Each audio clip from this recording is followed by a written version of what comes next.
Magandang umaga mga kamanukis. Kanukis, nandito po tayo ngayon sa ating pen 1 kung saan may nangingitlog tayong mga ano to, round head. Mayroon po tayo diyan naglilimlim yung dalawa po. Ayan. Ayan, may naglilimlim na dalawa, tapos may mangingitlog pa na isa. Siguro susunod na rin itong mangitlog. Ito po. So ito po yun ano natin, lemon brood. Yan itong dalawang inahin natin dito. Naluan natin sila ng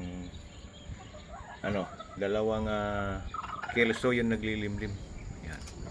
Tapos yung isa, yung nangingitlog na yan, may dalawang itlog na po siya doon. Ano siya, sweater. Yan. Sweater. So balik punta po tayo sa sa pento. Okay, dito naman po tayo sa pento. Mayroon tayong mga inahin dito na apat din. May nangingitlog din dito. Ayun ayun po, yung itlog niya. 8 yata yun nandun. So kaparis ni ni round head, apat na certain na golden boy. Okay. So ito po yung natin, balikan natin si round head na ating broodcock. 4 times. Meron siyang apat na pares dito na golden boy. So may nangingitlog din dito. Ayun, I think 8 po yung itlog niya doon. So hopefully maglimlim po yung mangitlog din yung tatlo rito. Okay, lipat tayo sa pantry. So kanukis, nandito po tayo sa ating pantry. May 5 po ako rito na Gilmore Hats na na inahin. Saka ang kanilang broodcock ay si yellow-legged Hats. Ayan po. So mayroon din po tayong dito. May nangitlog po rito na isa. Nandito po yung kanyang itlog. I think mayroon po dito 2, 4, 6, 8, 9. So siyam na po yung itlog dito mga kanukis. Ayan. Okay. So sana madagdagan pa po nila yung kanilang mga itlogan dito. Oh.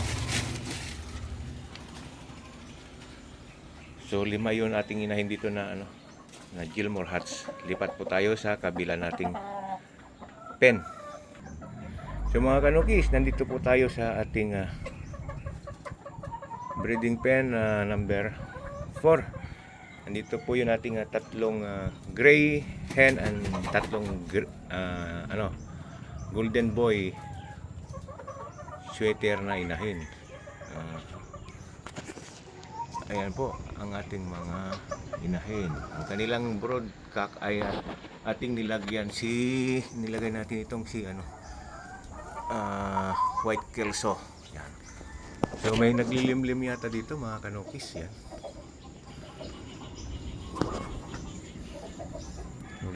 Naglagay tayo kahapon ng kanilang itlogan. Yan.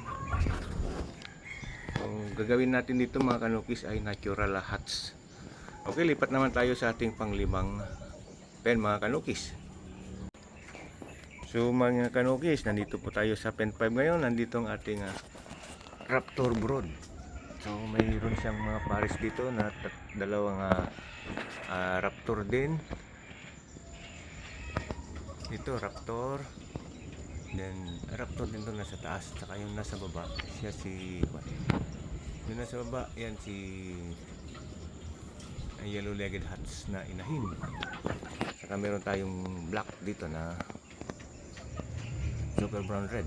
So 4 yung pares niya rito, at meron na rin siyang nalimliman, mayroon na rin itlog dito na 2, 4, 6. So itlog ni yan, itlog ni isang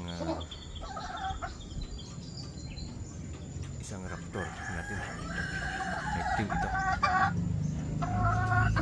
Okay, hanggang dito mo at hanggang dito na lang po tayo at tayo ay mag-ikot-ikot muna dyan. Maraming salamat mga kanukis.